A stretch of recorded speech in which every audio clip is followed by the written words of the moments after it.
Good morning, જય શ્રી કૃષ્ણ, રામ રામ સૌ મિત્રોને। વાગ્યા છે અત્યારે 10 અને ઘરેથી નાસ્તા પાણી કરીને ડ્રાઇવિંગ પૂરું કરીને આવી ગયો ને અત્યારે પાછા 10 સવા 10 પાછું ડ્રાઇવિંગ છે। તો અત્યારે તો હજી ઓફિસની સાફ સફાઈ કરી લઈએ, દીવાબત્તી કરી લઈએ, પછી નીકળશું ડ્રાઇવિંગમાં।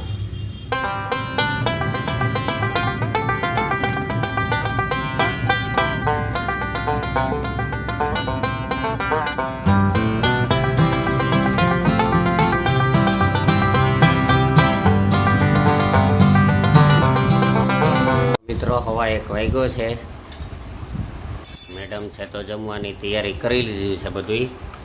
બધું કેરીનો રસ, સંભારો, શ્રીખંડ, ડુંગળી બટેટાનું મારું પ્રિય શાક, રોટલો અને છાશ।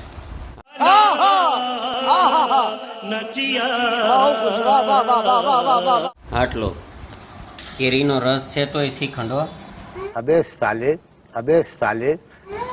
એટલે શું છે, ખાવાના તો શોખીન રહ્યા કે મેડમ? કેમ ભાવે શ્રીખંડ ને રસ બે? બધુંય હાલે, હોય તો બધુંય ભાવે। बात तो सही है दौड़ना तो पड़ता है। ગામ બધાય કહેતા હોય કે ન ભાવે, આવે તો બધુંય ભાવે, લઈ આવતા ન હોય લોકો। બાકી થાળીમાં મૂકો તો કેમ ભાવવા માંડે? ક્યાંક લગ્નમાં જાય તો કેમ બધુંય ખાવા માંડે? કેવા ખાવ છો? હે, જો હમણાં બે ખાવ કે નહીં? આ તો ગામની વાત કરે, ગામ કહેતા ને ભાવે નહીં। ગામમાં ક્યાંક લગ્નમાં જાય તો ત્યાં કેમ બધું દાબી લે? કાં તો ત્યાં ઓછા રૂપિયા દેવા પડતા, 51નો સાંડલો કરે ને 150નું ખાઈ લઈએ મારી જેમ। ये बड़ी अच्छी बात कही आप। વાગ્યા છે મિત્રો અત્યારે 4:45 અને આમ તો 5 થવા આવ્યા છે અને હેતભાઈને લઈને હું નીકળી ગયો છું એને ટ્રેનિંગ સેન્ટરે। ટ્રેનિંગ સેન્ટર કહેવાય, શું કહેવાય? એકેડમી। હા, ક્રિકેટ શીખવાનું હોય ત્યાં એકેડમી। હેતભાઈ ક્રિકેટ શીખવા જાય એટલે એને અહીંયા મૂકી આવે, ત્યાંથી એને મૂકીને આપણે નીકળશું પછી ડ્રાઇવિંગમાં।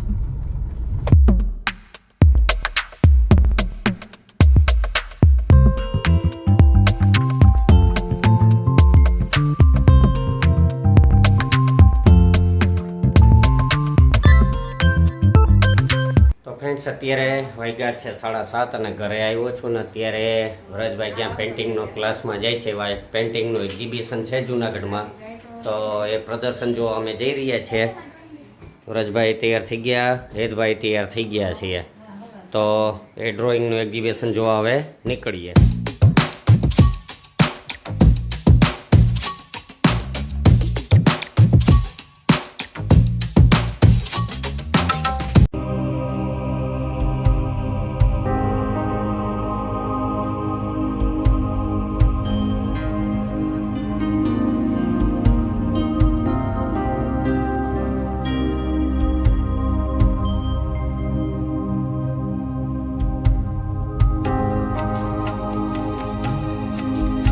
મિત્રો અત્યારે આપ જે આ બધા પેઇન્ટિંગ જોઈ રહ્યા છો એ કોઈ પ્રિન્ટેડ નથી પણ ઓઇલ પેઇન્ટિંગ કરેલા છે, પેન્સિલ વર્ક છે, આ બધા અલગ અલગ ડ્રોઈંગ છે, એકથી એક ચડિયાતા છે।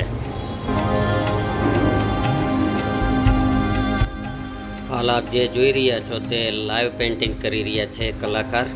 સામે એક ભાઈ બેઠા છે અને તેનું લાઈવ પેઇન્ટિંગ બનાવી રહ્યા છે। અદ્ભુત કલા છે। ક્યારેક કુદરત છે અમુક લોકોને જ આવી કળા આપતા હોય છે। આપ જોઈ શકો છો કે અત્યારે એક ભાઈ સામે ખુરશીએ બેઠા છે અને આ ભાઈ તેનું પેઇન્ટિંગ બનાવી રહ્યા છે।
પ્રદર્શન જોઈ અને આવી ગયા છીએ। વરદભાઈ તો જો થાકી ગયા, બેહી ગયા અને એને ભૂખે લાગી ચિત્ર પ્રદર્શન બહુ સરસ હતું અને વ્રજભાઈ તો ખુશ થઈ ગયા આ બધું. એને એમ થયું કે હવે હું આવા બનાવીશ.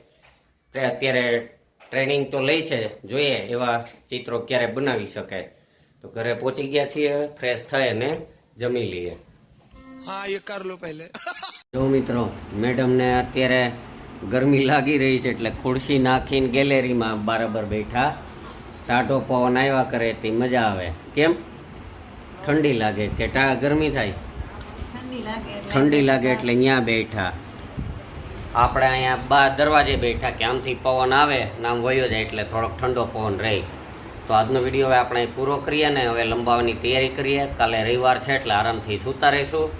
તો આજનો વિડીયો આપણને પસંદ આવે તો લાઈક કરી દો, શેર કરજો અને કોમેન્ટ કરવાનું ભૂલતા નહીં. આ ચિત્ર પ્રદર્શન કેવું લાગ્યું, તમારે ત્યાં ક્યાંય આવા ચિત્ર પ્રદર્શનો થાય છે કે નહીં, કે જોયા છે કે નહીં, તે ખાસ કોમેન્ટમાં કહેજો. અને હા, ચેનલ પર નવા તો ચેનલને સબસ્ક્રાઈબ કરી દો. ચાલો મળીએ આવતીકાલે સવારે એક નવા વિડીયોમાં. ત્યાં સુધી બાય બાય.